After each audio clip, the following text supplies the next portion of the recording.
देखो जो chemical equilibrium चल रहा था हमारा, पिछले क्लास में हमने केपी पीटी और अल्फा में रिलेशन देखा था और साथ में देखा था कि अल्फा को निकालने का क्या तरीका होता है। बहुत सारा एक था अल्फा बराबर सबसे important M naught minus M equilibrium upon M equilibrium into delta N, जहाँ पे डेल्टा एन प्रोडक्ट का कोफिशिएंट माइनस रिएक्टेंट का कोफिशिएंट डिवाइडेड बाय रिएक्टेंट का कोफिशिएंट, चाहे प्रोडक्ट का कोफिशिएंट माइनस रिएक्टेंट का कोफिशिएंट पर यूनिट रिएक्टेंट का कोफिशिएंट। वो हो गया। अगला हम शुरू करने जा रहे हैं, है ना। इक्विलिब्रियम का दो टाइप का इक्विलिब्रियम होता है, होमोजीनियस इक्विलिब्रियम और हेट्रोजीनियस इक्विलिब्रियम। डेफिनेशन बहुत ही आसान है। होमोजीनियस इक्विलिब्रियम वो होता है जिसमें जो इक्विलिब्रियम एस्टैब्लिश होता है रिएक्टेंट प्रोडक्ट में वो सेम फेज में होता है, सारा का सारा सेम फेज में होगा। हेट्रोजीनियस इक्विलिब्रियम में सारा का सारा सेम फेज में नहीं होता है। ठीक है, तो शुरू करते हैं। Heading 2 homogeneous equilibrium. ठीक है, तो होमोजीनियस इक्विलिब्रियम में लिखना इन homogeneous equilibrium is established between same phases of reactants and products। ठीक है, रिएक्टेंट और प्रोडक्ट का फेज जो होता है वो सेम रहता है। फॉर एग्जांपल देखा होगा तुम लोगों का बहुत सारा इसका एग्जांपल। फॉर एग्जाम्पल मान लो PCl5 है, ठीक है, एक्वस, ये रिएक्शन किया Cl2 एक्वस से, है ना, और बना रहा है PCl, यहाँ PCl3 कर लो, PCl3 Cl2 से रिएक्शन किया और PCl5 गैसियस बना रहा है। एक्वस में सबका सब गैस होता है, गड़बड़ कर रहे हैं, ठीक है। तो ये हमारा होमोजीनियस इक्विलिब्रियम का एग्जांपल हो गया। क्यों? क्योंकि सबका सब सेम फेज में है। केपी भी इसका लिखना आता है तुमको, केसी भी लिखना आता है। मेनली हम इसको पढ़ क्यों रहे हैं? तो मेनली हम इसको पढ़ रहे हैं एक पर्टिकुलर एग्जांपल के लिए। देखो हम बताए थे कि प्योर सॉलिड चाहे प्योर लिक्विड का एक्टिव मास यूनिटी के बराबर लेते हैं, लेकिन बच्चों प्योर सॉलिड चाहे प्योर लिक्विड का यूनिट मास यूनिटी के बराबर तभी लेते हैं जब वो एक्वस चाहे गैसियस के साथ हो। कहने का मतलब रिएक्शन में प्योर सॉलिड चाहे प्योर लिक्विड के साथ कोई ना कोई गैसियस फेज में हो चाहे कोई ना कोई एक्वस फेज में हो। उसका रीजन समझना। अभी मान लो हम ये रिएक्शन ले रहे हैं, कार्बन सॉलिड ग्रेफाइट जो है वो कार्बन सॉलिड डायमंड में जा रहा है, ये रिएक्शन है। अब देखो यहां पे हम एक्टिव मास इन दोनों का यूनिटी नहीं लेंगे। क्यों नहीं लेंगे? क्योंकि अगर हम इसका एक्टिव मास यूनिटी दोनों का लेते हैं, दोनों सॉलिड ही है। अगर दोनों सॉलिड है तो के इक्विलिब्रियम बराबर लिखोगे 1/1, ये तो 1 आ जाएगा। कहने का मतलब क्या दुनिया का जितना रिएक्शन जिसमें सॉलिड से सॉलिड बन रहा हो उसका इक्विलिब्रियम कांस्टेंट 1 हो जाएगा? तो ऐसा नहीं है, फिक्स थोड़ी ना होगा, वो तो डिपेंड करता है कंपाउंड पे। जैसे फास्फोरस ब्लैक है, उसको तुम कन्वर्ट कर रहे हो, है ना, फास्फोरस है सॉलिड ब्लैक और आप उसको कन्वर्ट कर रहे हो सॉलिड व्हाइट में। तो यहां भी हमारा फास्फोरस प्योर सॉलिड है, उसके बावजूद उसका एक्टिव मास हम यूनिटी के बराबर नहीं लेंगे। तो यहां से इंपॉर्टेंट पॉइंट क्या है? प्योर सॉलिड चाहे प्योर लिक्विड का एक्टिव मास जो है वो यूनिटी के बराबर तभी लिया जाता है जब वो किसी एक्वस चाहे गैसियस फेज के साथ मौजूद हो। उनके रेस्पेक्ट में उसका यूनिटी लिया जाता है।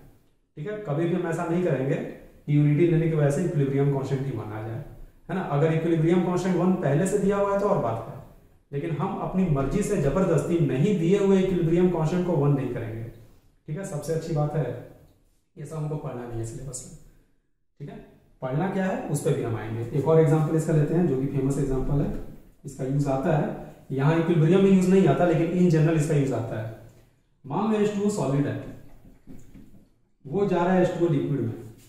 तो देखो ये होमोजीनियस इक्विलिब्रियम नहीं है, ये हेट्रोजीनियस इक्विलिब्रियम है। एक सॉलिड हो गया दूसरा लिक्विड हो गया, लेकिन यहां भी हम एक्टिव मास 1 के बराबर नहीं लेंगे, क्योंकि प्योर सॉलिड का 1 ले लोगे, प्योर लिक्विड का 1 ले लोगे तो यहां भी इक्विलिब्रियम कांस्टेंट 1 आ जाएगा। तो तुम बोलोगे कि जब 1 के बराबर नहीं लेंगे तो भी हम आखिर कर लेंगे। इसको मिटा क्यों दिए? क्योंकि इसको हम दोबारा लिखेंगे हेट्रोजीनियस इक्विलिब्रियम में। अभी इसको लिखने का कोई मतलब नहीं है, क्योंकि अभी हम क्या पढ़ रहे हैं? Homogeneous equilibrium.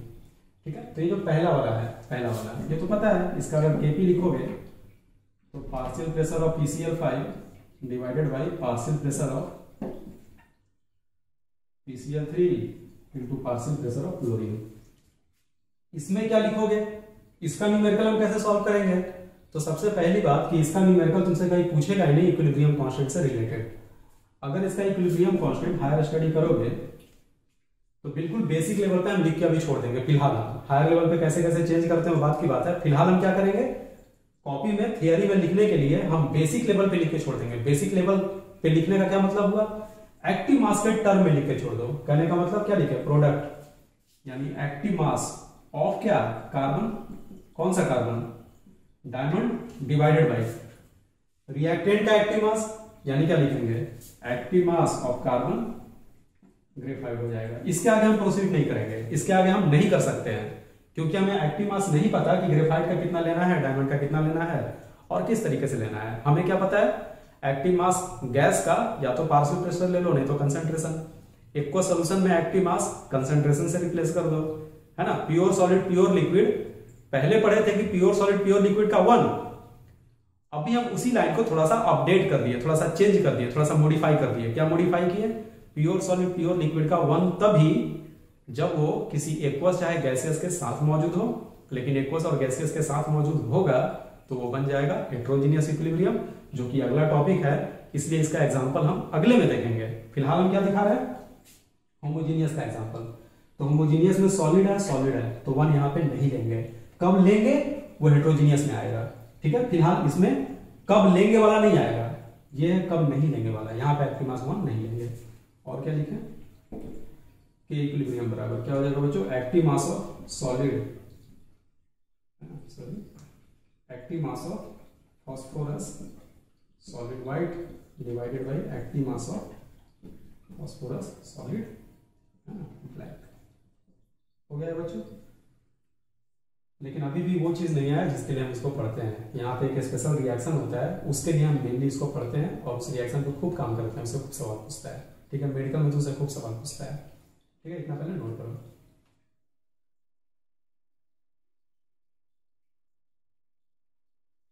चलो बच्चों आगे बढ़ते हैं। देखो यहाँ एक इंपॉर्टेंट पॉइंट लिख लो,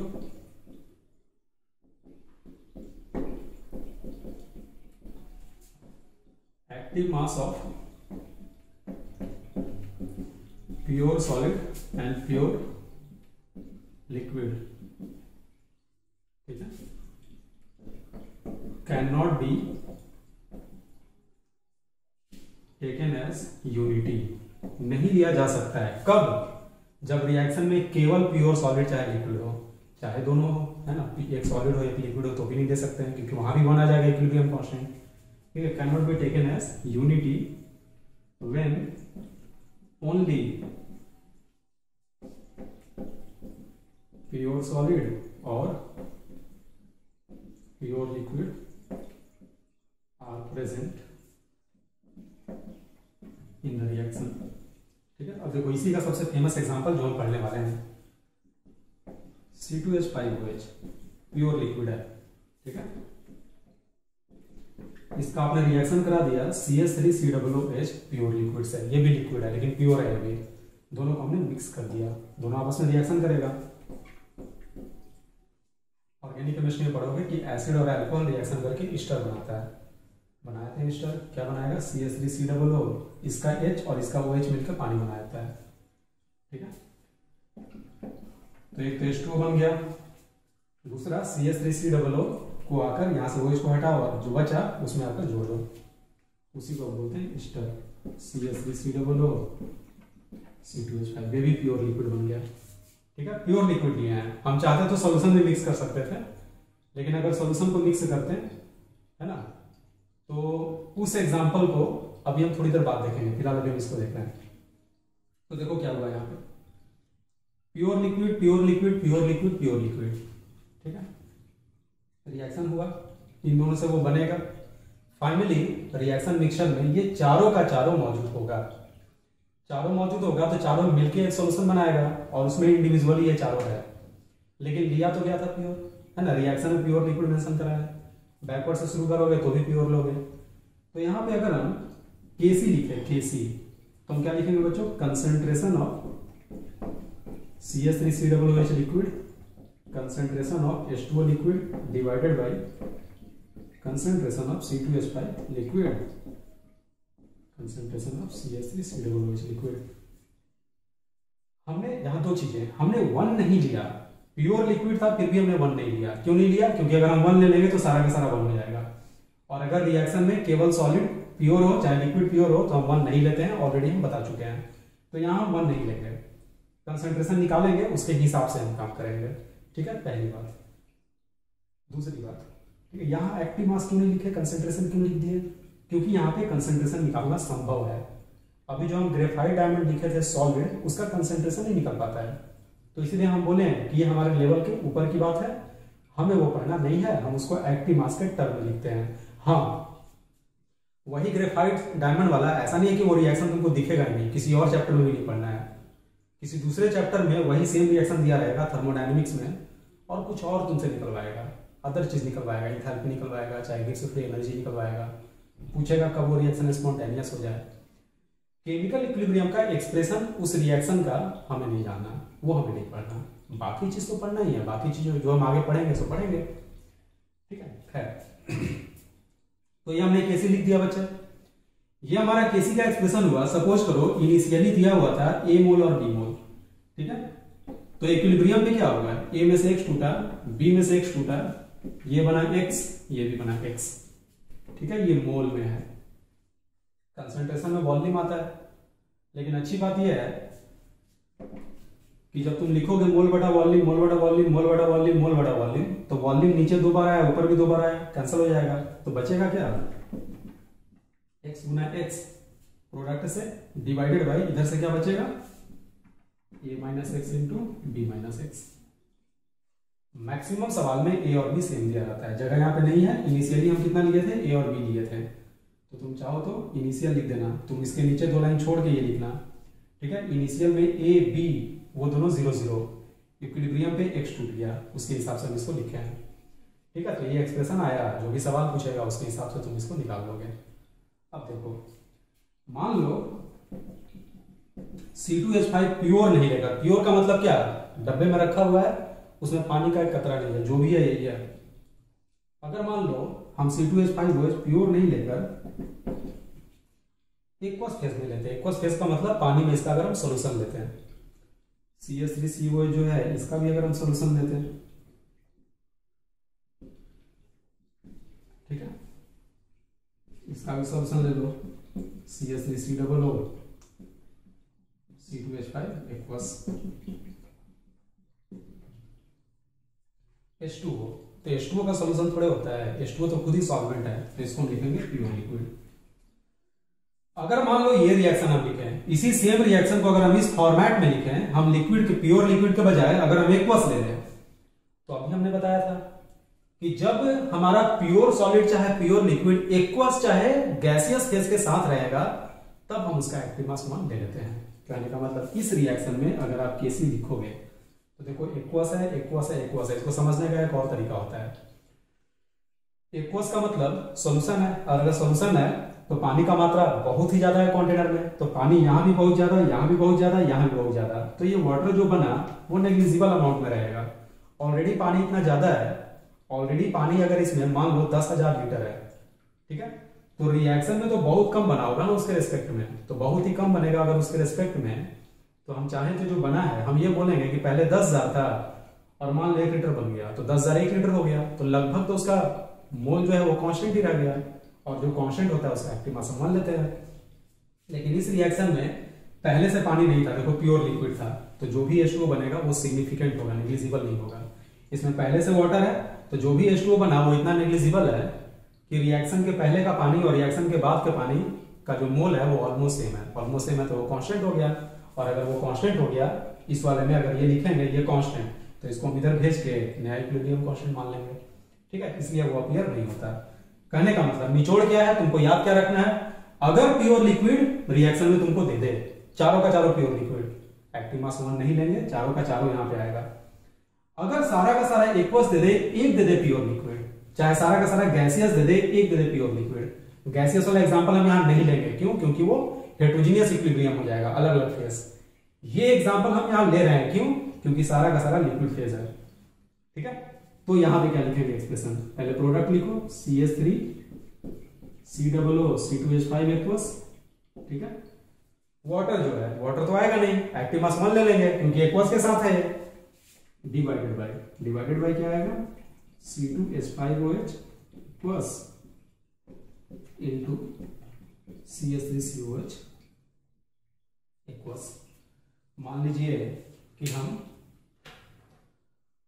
इक्विलिब्रियम पे है ना, फिर से ए और बी लिए थे, तो ए में से x टूटा, बी में से x टूटा, ये बनेगा x, और H2O पहले से ही बहुत ज्यादा मात्रा में है तो उसको लिखना है ना, लिखने का कोई मतलब नहीं है, लिख भी नहीं पाओगे, पहले से पानी नहीं पता और वैसे भी उसको 1 लेना है, तो एक्सप्रेशन क्या आएगा x बाई है ना रिएक्टेंट, यानी क्या a minus x into b minus x.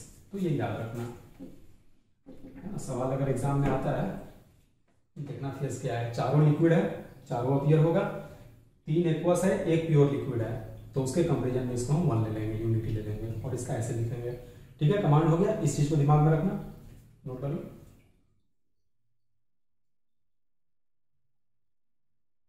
एक और इंपॉर्टेंट पॉइंट लिख लो बच्चों, इसी का जस्ट उल्टा जो पहले लिखे थे, active mass of pure solid and pure liquid are taken as unity only when there are other compounds present in the reaction with aqueous और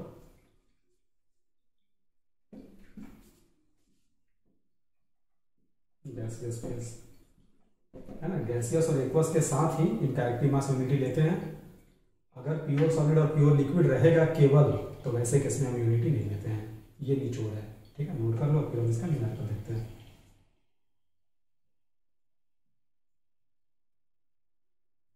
चलो देखो बच्चों, पहला सवाल बोल रहा है कि C2H5OH CH3COOH का रिएक्शन कराया गया इक्विमोलर में, प्योर लिक्विड और 33% रिएक्टेंट का कन्वर्ट कर दिया एस्टर में। रिएक्शन लिखा जाए पहले, C2H5OH liquid plus CH3COOH liquid, reaction करेगा तो बनाएगा C2H5OH C डबल बॉन्ड, है ना, कन्वर्ट कर दिए, CH3COO के बाद आएगा C2H5, है ना, ये वाला पार्ट लिक्विड। ये बहुत ही कॉमन रिएक्शन है, ऑर्गेनिक में रट भी जाओगे इसको आराम से, अब नहीं रट जाओ, ये रिएक्शन होता है। बोल रहा है कि इक्विमोलर रेशियो में लिया गया, तो इनिशियल कितना ले लिया यार, इनिशियल हमने ले लिया A मोल और ये भी हमने ले लिया A मोल, इस समय ये दोनों 0-0। आगे बोलता है कि इक्विलिब्रियम पे 33% रिएक्टेंट जो है कन्वर्ट हो गया प्रोडक्ट में। 33% का मतलब क्या, 1/3, यानी A में से A/3 टूटेगा, बचेगा कितना 2A/3, तो इसमें से भी A/3 टूटेगा क्योंकि कोफिशिएंट 1, यहाँ भी कोफिशिएंट 1 है, ये भी बचेगा 2A/3, ये बनेगा कितना 2A/3, ठीक है। तो बोल रहा है Kc बताइए, तो खत्म हो गया सवाल, Kc बराबर लिख दो इक्विलिब्रियम का 2A/3 into 2A/3 divided by A/3 into A/3, क्या आंसर आ गया 4 आ गया, ठीक है। चलो अगला पढ़ो।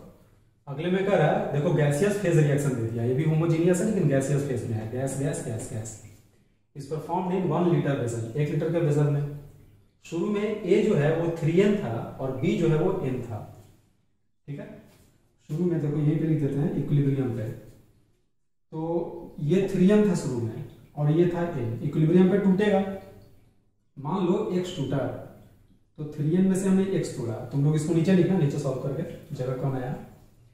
3N में से X टूटा तो N में से भी X टूटेगा और ये बनेगा X और ये भी बनेगा X। आगे बोल रहा है कि इक्विलिब्रियम पे C का कंसंट्रेशन B के कंसंट्रेशन के बराबर है, C रहा हमारा यहाँ और B रहा हमारा यहाँ, दोनों का कंसंट्रेशन इक्वल है, कर दो इक्वल, यहाँ से इक्वेशन आ जाएगा N - x बराबर x, तो x बराबर आ गया N/2। तो देखो बच्चे, ये वास्तव में पिछले ही क्लास का सवाल है। इक्विलिब्रियम पे तुम्हें इनिशियल दे देगा, इक्विलिब्रियम पे तुम रैंडम तोड़ दो, रैंडम तोड़ लो एक्स एज्यूम करके, और इक्विलिब्रियम पे तुमको कोई डेटा दिया रहेगा, कोई रिलेशन दिया रहेगा, उस रिलेशन से जो वेरिएबल तुम तोड़े हो वो निकल कर आ जाएगा, और जैसे ही वो निकल कर आएगा सवाल ब्रेक कर जाएगा। आगे जो पूछ रहा है वो निकाल दो।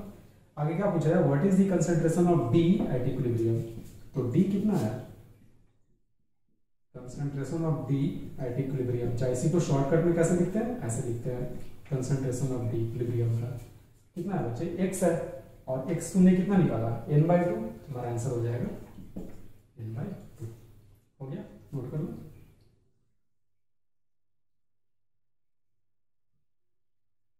चलो बच्चों आगे बढ़ा जाए, अगला हेडिंग दो, ये बहुत आसान होता है, हेट्रोजीनियस इक्विलिब्रियम। ठीक है, नाम से क्लियर है, डिफरेंट फेजेस के बीच में इक्विलिब्रियम एग्जिस्ट करेगा। लिख देते हैं, when equilibrium exist between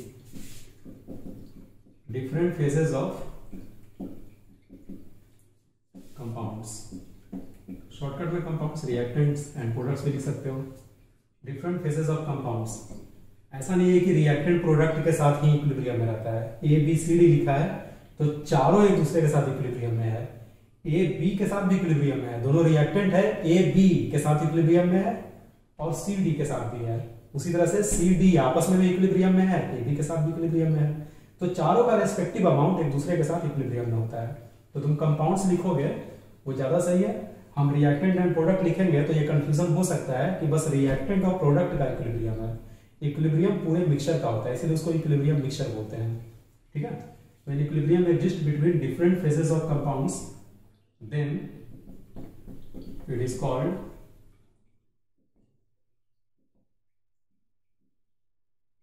heterogeneous equilibrium.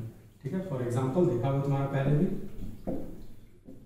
मान लो कैल्शियम कार्बोनेट है सॉलिड, ये इसका सबसे फेमस एग्जांपल है। इसको आप गर्म कर दो, ठीक है, गर्म करोगे तो टूटेगा, CaO सॉलिड और CO2 गैसेस में टूट गया। अब यहां से अगर इसका Kc लिखोगे तो Kc बराबर कंसंट्रेशन ऑफ CO2 आएगा इक्विलिब्रियम का, और अगर Kp लिखोगे तो Kp बराबर आएगा partial pressure of CO2 gaseous. अब यहां देखो गैस के साथ प्योर सॉलिड है तो हमने उसका एक्टिव मास 1 ले लिया, Kp और Kc के एक्सप्रेशन में केवल CO2 आया। सवाल कैसे पूछेगा बच्चों, सवाल में तुमको क्या करेगा, बोल देगा कि ये कुछ मोल है, मान लो 100 मोल है, और बोलेगा उसमें से 30% इक्विलिब्रियम पे टूट गया है ना, 10 लीटर के कंटेनर में टेम्परेचर 27 डिग्री सी। तो ये बताइए Kp कितना है। तो Kp निकालने के लिए हम क्या करेंगे, कार्बन डाइऑक्साइड का इक्विलिब्रियम का प्रेशर निकाल दे तो काम हो जाएगा, और P बराबर nRT से प्रेशर निकल जाएगा। तो P बराबर क्या है, nRT/V, यानी इक्विलिब्रियम पे CO2 का मोल निकल जाए तो काम हो जाएगा। और जो तुमको डेटा दिया था इनिशियल मोल और कितना टूट गया, उससे CO2 का मोल भी आ जाएगा। एक सवाल ये होगा। दूसरा इसी का उल्टा पूछेगा, बोल देगा इक्विलिब्रियम कांस्टेंट 2 atm है, इक्विलिब्रियम कांस्टेंट 2 atm है, तो बताइए इक्विलिब्रियम पे ये कितना ग्राम मौजूद है, CaO का ग्राम पूछ देगा। अब दिमाग लगाओ क्या होगा, इक्विलिब्रियम कांस्टेंट दिया यानी प्रेशर दे दिया, P बराबर nRT लगा के CO2 का मोल निकाल लो, और जितना मोल CO2 होगा उतना ही मोल CaO होगा, क्योंकि ये मोल में तोड़ोगे इनमें से x, तो ये भी आएगा x मोल, ये भी आएगा x मोल। भले ही Kp में केवल कार्बन डाइऑक्साइड है, लेकिन स्टोइकियोमेट्री से बना तो दोनों होगा और इक्वल मात्रा में बना होगा। तो अगर CO2 का मोल निकल गया तो CaO का भी मोल निकल गया, CaO का मोल निकल गया, सवाल हमारा खत्म हो गया। ठीक है, और इसका एग्जांपल बताओ, MgSO4 7H2O सॉलिड है मान लो, है ना, ये क्रिस्टलाइन कंपाउंड है, इसको बोलते हैं हाइड्रेटेड सॉल्ट। हाइड्रेटेड सॉल्ट, ऐसा बहुत सारा सॉल्ट होता है, ZnSO4 7H2O है ना, FeSO4 के साथ भी H2 आ जाता है, Na2H2O3 के साथ NH2 आ जाता है, तो ये हाइड्रेटेड है, हाइड्रेट हो गया। तुम्हारा बॉडी डिहाइड्रेट होता है तो पानी पी के उसको हाइड्रेट करते हो, तो ये मॉलिक्यूल हाइड्रेटेड है, पानी पिए हुए। ठीक है, इसका मतलब ये सॉल्यूशन है ना, सॉल्यूशन नहीं है।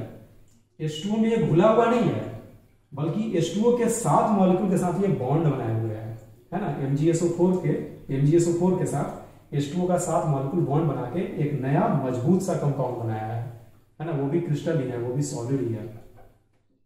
ठीक है, अब अगर इसको तुम गर्म कर दो, चाहे धूप में भी छोड़ दो, तो धीरे धीरे इसमें जो भी पानी है निकल जाएगा, और पानी निकल जाएगा तो इसको हो जाएगा पानी का कमी, और पानी का कमी हो जाएगा तो हम इसे बोलेंगे अनहाइड्रस सॉल्ट। लेकिन केमिकल इक्विलिब्रियम में हमें इसके नाम से कोई मतलब नहीं, हमें मतलब है Kp से और Kc से। तो Kp लिखोगे सॉलिड 1 है ना, प्योर सॉलिड का 1 लेंगे क्योंकि साथ में गैस है। तो Kp अगर लिखोगे तो partial pressure of H2O gaseous आ जाएगा, Kc लिखोगे तो कंसंट्रेशन ऑफ H2O गैसियस आ जाएगा। ठीक है बच्चे, तो ये नोट करो। फिर अब इसका न्यूमेरिकल देखते हैं। बाकी इसमें समझाने को कुछ भी नहीं है, तुमको आता है, ऑलरेडी लिखना आता है, बस इसका न्यूमेरिकल पे थोड़ा बहुत प्रैक्टिस कर लो, इसे डर तुमको नहीं लगेगा। नोट करो।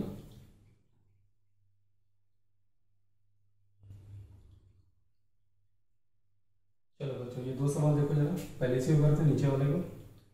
रिएक्शन दे रखा है CaCl2 6H2O और ये प्रोडक्ट Kp भी दे दिया। बोल रहा है what is the equilibrium vapour pressure of water in a closed vessel that contains CaCl2। Water का वेपर प्रेशर क्या होगा? तो फिलहाल तो तुम वाटर का प्रेशर निकालो, बाद में तुम सीखोगे वेपर प्रेशर क्या होता है। वेपर प्रेशर, वेपर का प्रेशर एट इक्विलिब्रियम होता है। तो सही है, इक्विलिब्रियम वेपर प्रेशर बोल भी रहा है। ठीक है, तो वेपर का प्रेशर इक्विलिब्रियम पे पढ़ोगे तुम लिक्विड सॉल्यूशन चैप्टर में, अभी जान लो। वैसे भी तुमको डिटेल में ये भी तुमको बताना है, लेकिन 2-3 क्लास के बाद। एक टर्म होता है ली चाइटेगर प्रिंसिपल, एक टॉपिक है, वो हम लोग पढ़ेंगे डिटेल में, तब जाकर हम वेपर प्रेशर, रिलेटिव ह्यूमिडिटी, ये सारा कुछ पढ़ेंगे। ठीक है, तो देखो यहाँ पे Kp बराबर क्या होगा? Kp बराबर आएगा 1/, एकदम गंदा सवाल है, इसको हमको एग्जाम्पल में लेना भी नहीं था। Kp कितना है? 6.4 × 10⁻85 is equal to 1/, partial pressure of H2O का पावर 6। अब देखो ये तो आराम से निकल जाएगा ना, यही तो निकालना है, यही पूछ रहा है, लेकिन थोड़ा सा यहाँ पे है ना, एक दिमाग लगाना, बहुत बार कैलकुलेशन तुम गड़बड़ाओगे। तो देखो अगर दशमलव को हटाएं तो नीचे में 10 आएगा, नीचे में 10 आएगा तो ये बन जाएगा 84, और जब 6 को इधर भेजोगे तो पावर में 1/6 आएगा, और 1/6 से 84 14 बार में कट जाएगा। ठीक है, तो नॉर्मली वैसा ही तुमको डेटा देता है, जैसे 85 देख के तुमको लग रहा होगा कि ये सॉल्व कैसे होगा, नहीं कटेगा, और 6.4 भी तुमको दिख रहा होगा, लेकिन जैसे ही तुम इस पॉइंट को इधर भेजोगे 64 का 6th रूट भी निकल जाएगा, और 10⁻85 में भी पावर में 1/6 डालोगे तो वो भी आराम से सॉल्व हो जाएगा। तो एग्जाम में ये सब थोड़ा बहुत दिमाग लगाया करना।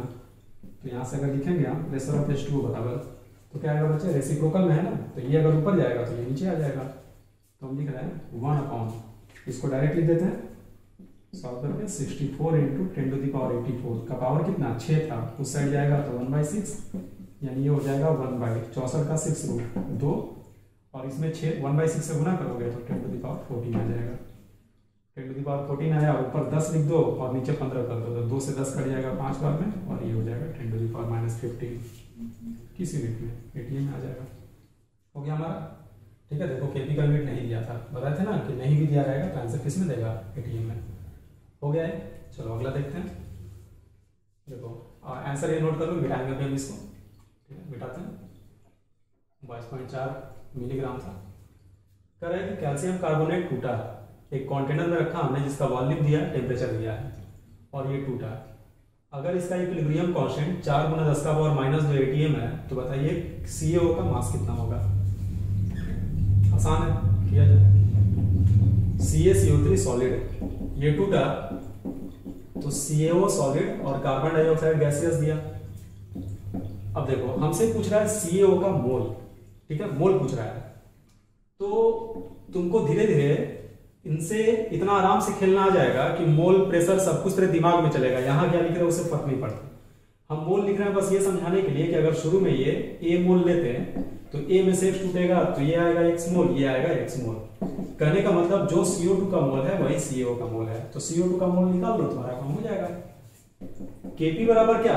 पार्शियल प्रेशर ऑफ CO2, लेकिन CO2 का प्रेशर दिया नहीं है, इनफैक्ट Kp दे दिया, इक्विलिब्रियम कांस्टेंट। तो इक्विलिब्रियम कांस्टेंट कितना दिया है? 4 × 10⁻−2 यानी 0.04 ATM दे दिया प्रेशर, और CO2 का प्रेशर को हम लिख सकते हैं nRT/V, है ना, और यहां से मोल अगर निकालोगे तो 0.04 × V/RT आ जाएगा। ठीक है, यानी क्या आया?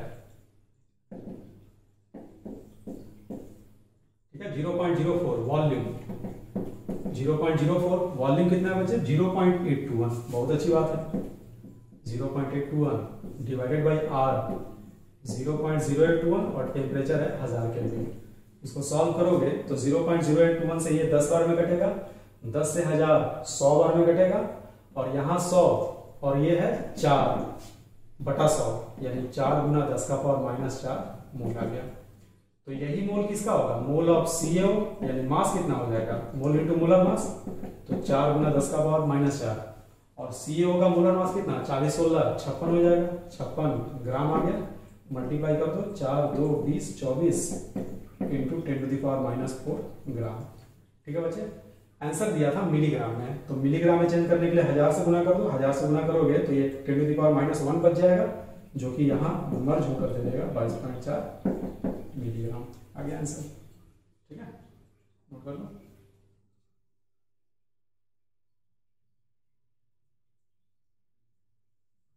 चलो अगला हेडिंग में बच्चों,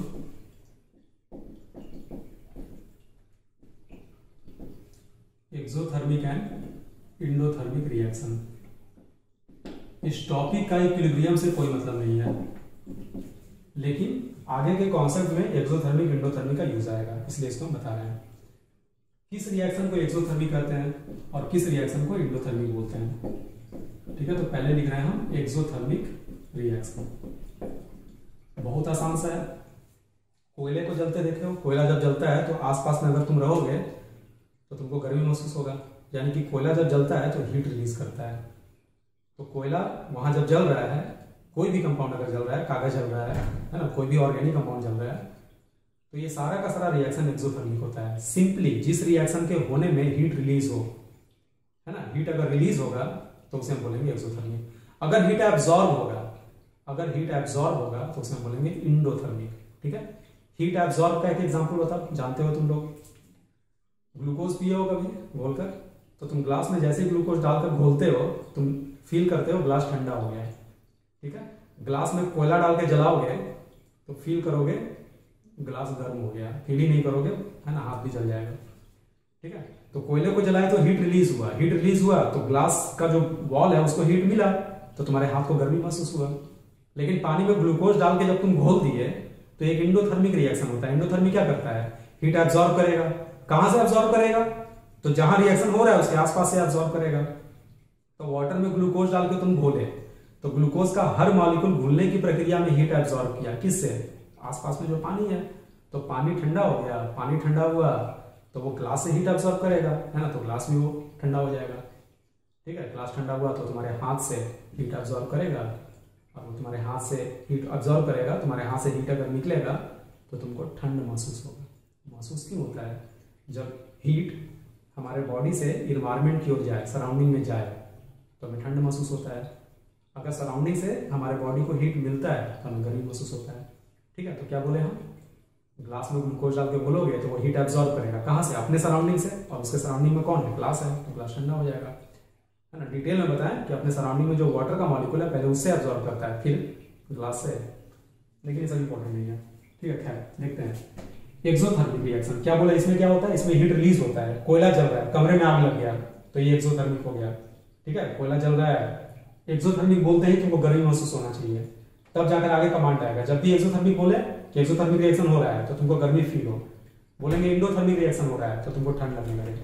ठीक है, तो एक्सोथर्मिक रिएक्शन क्या लिखेंगे, in this reaction heat releases, है ना, रिएक्शन होगा तो हीट रिलीज होगा, एज सिंपल एज दैट। कोई ज्यादा इसको मॉडिफाई करने की जरूरत नहीं है, एक्सपैंड करने की जरूरत नहीं है, हीट रिलीज होगा, एक्सोथर्मिक होगा। इंपॉर्टेंट क्या है इसमें, तो इसमें इंपॉर्टेंट ग्राफ होता है। ठीक है, मान लो ए नाम का कोई कंपाउंड है, वो बी में गया।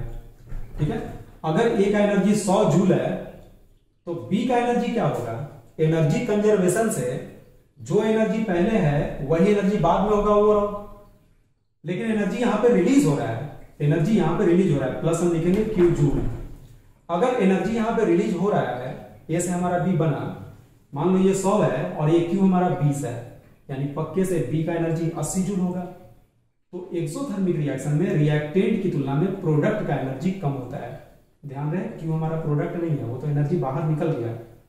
ठीक है, ये 100 है, 20 जूल बाहर निकल गया, तो प्रोडक्ट के पास एनर्जी कितना बचा, तो प्रोडक्ट के पास हमारा 80 जूल एनर्जी बच गया। ठीक है, तो रिएक्टेंट की तुलना में प्रोडक्ट का एनर्जी अगर कम होगा, है ना, रिएक्टेंट की तुलना में प्रोडक्ट का एनर्जी अगर कम होगा, एनर्जी जितना कम होगा वो उतना ज्यादा स्टेबल होगा। कहने का मतलब एक्सोथर्मिक में स्टेबल प्रोडक्ट बनता है, मोर स्टेबल बनता है। ठीक है, सारा कुछ अभी हम लिखवाएंगे, है ना। और देखो डेल्टा एच क्या होगा, तो डेल्टा एच, एच हमारा एंथैल्पी होता है, थर्मोडायनेमिक्स में पढ़ोगे। डेल्टा एच क्या होगा, तो डेल्टा एच होता है प्रोडक्ट का एनर्जी। मान लो ए को हम लिख देते हैं रिएक्टेंट और इसे लिख देते हैं प्रोडक्ट। प्रोडक्ट का एनर्जी माइनस रिएक्टेंट का एनर्जी। तो प्रोडक्ट कितना आया था 80, ये कितना आया था 100। 80 में से 100 गया, प्रोडक्ट डेल्टा का मतलब क्या, फाइनल में से इनिशियल गया, तो 80 में से 100 गया तो माइनस 20 लिखेंगे, है ना। वही यहाँ ये 20 था प्लस क्यू, तो हम डेल्टा एच लिखेंगे माइनस क्यू जूल। ठीक है, फिर से समझो। रिएक्टेंट जब प्रोडक्ट में गया तो एनर्जी रिलीज हुआ, यानी रिएक्टेंट की तुलना में प्रोडक्ट का एनर्जी कम होगा, और कम में से ज्यादा को घटाओगे तो रिजल्ट हमेशा क्या आएगा, नेगेटिव आएगा, है ना। रिजल्ट हमेशा नेगेटिव आएगा। कहने का मतलब एक्सोथर्मिक रिएक्शन का डेल्टा एच ऑलवेज नेगेटिव होता है। ठीक है, पहली बात। दूसरी बात, ये कितने के इक्वल होगा, ये जो नेगेटिव आया उसका मैग्नीट्यूड कितने के बराबर होगा, तो जो एनर्जी रिलीज हुआ है वही तो डिफरेंस है। इन दोनों की एनर्जी में जो डिफरेंस है वही ना रिलीज होगा। अगर ये 100 है और ये 50 है तो 50 रिलीज हो गया, ये 100 है ये 70 है तो 30 रिलीज हो गया, है ना। तो 70 में से 100 गया तो -30 हम लिखेंगे। ठीक है, सबसे इंपॉर्टेंट इसमें क्या है, ग्राफ हमारा। ग्राफ इसका समझो अच्छे से। y एक्सिस में हम लिए हैं एनर्जी और x एक्सिस में ले रहे हैं रिएक्शन कोऑर्डिनेट। रिएक्शन कोऑर्डिनेट का मतलब रिएक्शन इस डायरेक्शन में प्रोसीड कर रहा है। तो हम शुरुआत मान लो यहां से किए, मान लो ये रिएक्टेंट था और ये रिएक्टेंट का एनर्जी था, ये ER जो है वो रिएक्टेंट का एनर्जी है। ठीक है बच्चों, अब देखो क्या होता है, रिएक्शन जब होता है ना, तो रिएक्शन होने के लिए रिएक्टेंट को एक मिनिमम अमाउंट ऑफ एनर्जी चाहिए होता है। पहले चाहिए होता है, बाद में वो रिलीज करता है। पहले चाहिए होता है क्योंकि पुराना बॉन्ड तो टूटेगा ना, पुराना बॉन्ड टूटेगा तो बॉन्ड तोड़ने की एनर्जी देना पड़ेगा, नया बॉन्ड बनेगा तो फिर एनर्जी रिलीज होगा। तो जब तुम इसको एनर्जी दोगे तो पहले इसका एनर्जी बढ़ना शुरू होगा, बढ़ते बढ़ते मैक्सिमम पहुंचेगा, फिर जब प्रोडक्ट बनने लगेगा तो एनर्जी फिर इसका घटने लगेगा। ठीक है, घटते घटते घटते घटते या तो इस लेवल के ऊपर रह जाएगा चाहे इसके नीचे चला जाएगा। इस केस में क्या होगा, प्रोडक्ट का एनर्जी कम है, एनर्जी ये रहा तो नीचे चला जाएगा, यानी रिएक्टेंट ऐसे ऊपर गया, मैक्सिमा तक पहुंचा, फिर यहां से नीचे गया और यहां पे आके रुक गया। यहां से रिएक्टेंट शुरू हुआ और यहां पे आके खत्म हो गया। ये हमारा प्रोडक्ट है। ठीक है, तो प्रोडक्ट का एनर्जी कितना, EP हो जाएगा, और दोनों के एनर्जी में जो डिफरेंस है, ये जो डिफरेंस है, इसी डिफरेंस को हम बोलते हैं डेल्टा एच, यानी डिफरेंस हमारा डेल्टा एच है। तो डेल्टा एच बराबर क्या, energy of product minus energy of reactant, जो कि आता है कितना, नेगेटिव। ये इतना केमिकल इक्विलिब्रियम का पार्ट हुआ, लेकिन इसके अलावा कुछ और बताते हैं जो कि आगे के चैप्टर में काम आएगा। ठीक है, देखो ये जो रिएक्टेंट देख रहे हो, रिएक्टेंट को प्रोडक्ट बनाने से पहले जितना एनर्जी गेन करना पड़ता है ना, मैक्सिमा, तो रिएक्टेंट का एनर्जी यहां, ये मैक्सिमा वाला पॉइंट हो गया, मैक्सिमम यहां तक एनर्जी गेन किया। इन दोनों के बीच के डिफरेंस को हम बोलते हैं एक्टिवेशन एनर्जी। ठीक है, ये हमारा क्या है, ये है एक्टिवेशन एनर्जी। ठीक है, ऑफ रिएक्शन। कभी कभी EA को हम EAF भी बोलते हैं। EAF क्यों बोलते हैं, बोला जाएगा फॉरवर्ड डायरेक्शन का एक्टिवेशन एनर्जी है। जब रिएक्टेंट प्रोडक्ट में गया तो इतना एनर्जी उसको गेन करना पड़ेगा।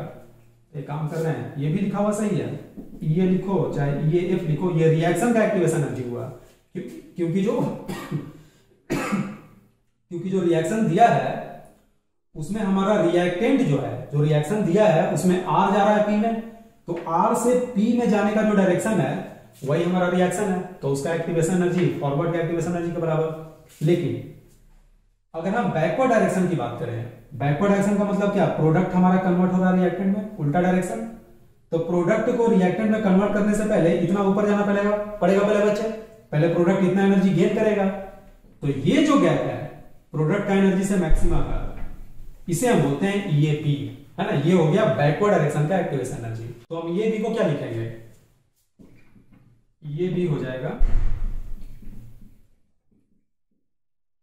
Activation energy of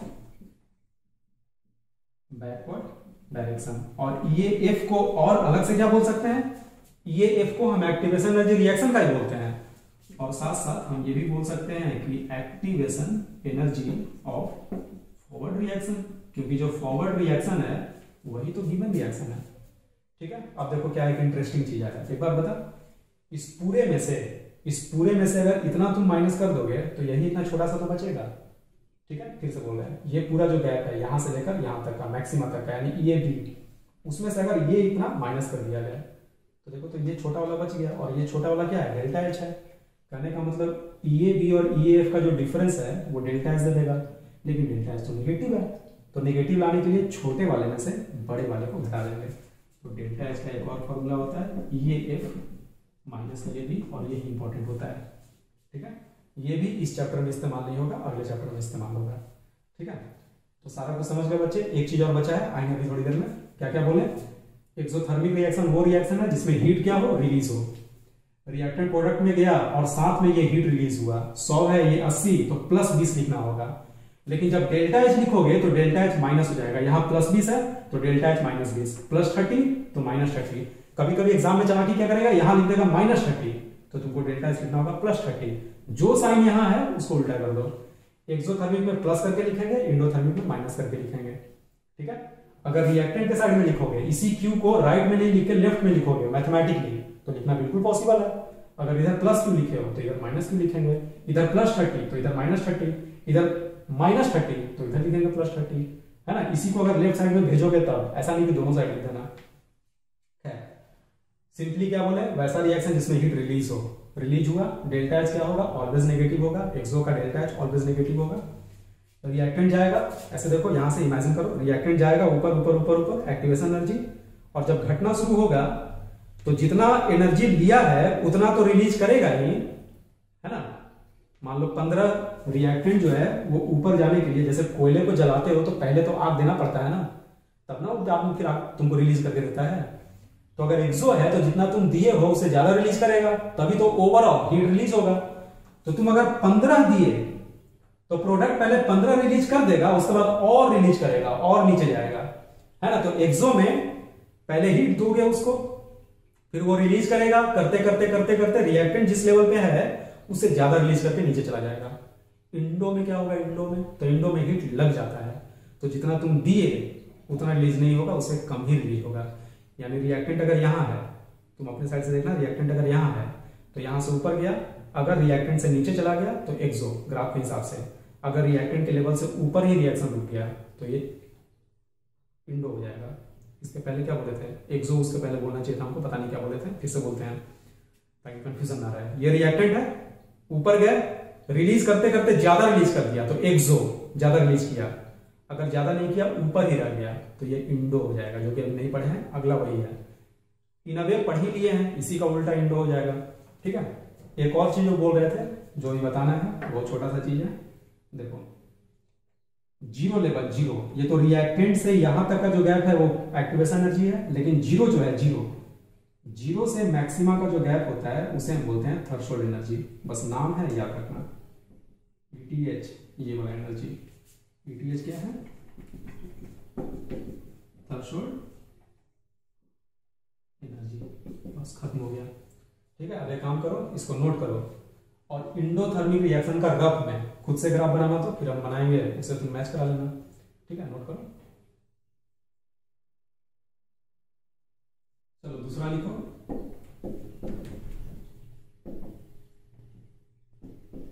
endothermic reaction क्या होगा इसमें, heat is absorbed in endothermic reaction overall, है ना, यहां पे लिख देना ओवरऑल हीट। शुरू में तो हीट एब्सॉर्ब ही होता है, ओवरऑल हीट एब्सॉर्ब होगा, एक्सो में ओवरऑल हीट रिलीज होगा। ठीक है, अगर हीट इसमें एब्सॉर्ब हो रहा है, चलो इधर से बताते हैं, ग्राफ से पहले ग्राफ कर लेते हैं। ये हो गया एनर्जी और ये हो गया रिएक्शन कोऑर्डिनेट। ठीक है, ये रिएक्टेंट हो गया और ये प्रोडक्ट हो गया। हीट एब्सॉर्ब हुआ, तो अगर ये 100 जूल है तो हीट एब्सॉर्ब किया ओवरऑल, तो प्रोडक्ट का एनर्जी रिएक्टेंट से ज्यादा होगा, 120 जूल होगा, है ना। तो अगर तुम्हें रिएक्शन को एनर्जी कंजर्व करा के लिखना है, तो तुम कैसे लिखोगे? 100 ये है और ये 120 है, तो तुम प्लस एनर्जी लिखोगे तो और ज्यादा हो जाएगा, तुमको लिखना पड़ेगा माइनस एनर्जी, है ना। 100 है यहाँ पे, तो एनर्जी कंजर्वेशन से अगर ये 120 है, ठीक है, तो साथ में लिखना होगा -20। ये मैथमेटिकल हुआ, इस -20 को लेफ्ट साइड में लेकर आओगे, लेफ्ट साइड में, तो ये ऐसे हो जाएगा हीट, है ना। ये बिल्कुल केमिस्ट्री के हिसाब से ये लिखा हुआ बिल्कुल सही हो गया। रिएक्टेंट कुछ हीट लेगा तब जाकर प्रोडक्ट को बनाएगा। इसी को लिखने का दूसरा तरीका क्या बोल रहे हैं? इस हीट को दाहिने साइड में भेज दो तो रिएक्टेंट जाएगा प्रोडक्ट में, और जब ये हीट Q राइट साइड में जाएगा तो ये -Q ऐसे हम लिख देंगे। डेल्टा H बराबर क्या? Energy of product minus energy of reactant, और प्रोडक्ट का एनर्जी यहाँ पे ज्यादा है क्योंकि हीट एब्जॉर्ब किया है, तो ये रिजल्ट आएगा पॉजिटिव, ठीक है। अब ये देखो मान लो रिएक्टेंट है, तो रिएक्टेंट हीट लेके प्रोडक्ट बनाया, तो फाइनली रिएक्टेंट पहले तो हीट लेके मैक्सिमा गेन करेगा, फिर रिलीज करेगा, लेकिन क्या जितना लिया है उससे ज्यादा रिलीज करेगा ना, उससे कम, क्योंकि ओवरऑल हीट ये रखे रहेगा। 100 लिया है तो 80 रिलीज करेगा, ताकि 20 इसमें ओवरऑल एब्जॉर्ब ही रहे, ठीक है। तो मैक्सिमा पे गया, नीचे आया और इस लेवल के ऊपर ही रुक गया, यहीं पे रुक गया, ठीक है। ये हो गया एनर्जी ऑफ रिएक्टेंट, ये हो गया एनर्जी ऑफ प्रोडक्ट, ये जो बीच का गैप है बच्चों ये हो गया डेल्टा H। डेल्टा H फिर से फाइनल माइनस इनिशियल, फाइनल है प्रोडक्ट, इनिशियल है रिएक्टेंट, है ना। प्रोडक्ट का एनर्जी ध्यान से देखो, प्रोडक्ट यहाँ है, प्रोडक्ट का एनर्जी इस एक्सिस पे देखो 0 से, प्रोडक्ट ऊपर है रिएक्टेंट नीचे है, तो प्रोडक्ट का एनर्जी ज्यादा रिएक्टेंट का कम, तो ये आ जाएगा पॉजिटिव, ठीक है। बाकी सारी चीजों को देख लो। ये क्या हो जाएगा? फॉरवर्ड एक्शन का एक्टिवेशन एनर्जी, ये क्या हो जाएगा? फिर से बैकवर्ड एक्शन का एक्टिवेशन एनर्जी, ये हो जाएगा थ्रेशोल्ड एनर्जी। ये सारा का सारा डायग्राम केमिकल काइनेटिक्स चैप्टर में हम फिर से बनाएंगे, ठीक है। तो अभी से ध्यान रखना, नाम लिखना कोई जरूरी नहीं है, ऑलरेडी हम लिख चुके हैं। अब डेल्टा H बताओ तो क्या आएगा? फिर से देखो इस पूरे में से ये माइनस कर दे तो ये छोटा सा बचेगा, लेकिन पॉजिटिव लाना है, तो पॉजिटिव लाने के लिए बड़े वाले में से छोटे वाले को माइनस करोगे, तो क्या लिखेंगे? बड़ा वाला क्या है? EF माइनस EAB, ठीक है। अब तुम पन्ना पलट के पीछे वाला देखो, वहां भी सेम यही चीज लिखे थे हम, सेम चीज। कहने का मतलब डेल्टा H बराबर EAF माइनस EAB जो आया वो दोनों में एप्लीकेबल है ना। वो इंडो हो चाहे एक्सो हो, दोनों ही केस में तुम डेल्टा H निकाल सकते हो। डेल्टा H हीट रिलीज होता है, डेल्टा H हीट रिलीज होता है कांस्टेंट प्रेशर पे। इसके बारे में डिटेल में थर्मोडायनेमिक्स चैप्टर में हम पढ़ेंगे, बहुत डिटेल में पढ़ेंगे। तो फिलहाल के लिए बस कॉपी में लिख लेना, कॉपी में चमकता रहेगा, रिवाइज करना अच्छे से, है ना। और तो इसमें कुछ बचा नहीं, सारा का सारा इन्फॉर्मेशन दे दिए। हीट इसमें एब्जॉर्ब होगा, डेल्टा H यहाँ भी लिखे हैं, डेल्टा H क्या होगा? पॉजिटिव होगा, ठीक है, नोट कर लो। तो बच्चों आज के लिए इतना ही, मिलते हैं हम लोग अगले क्लास में।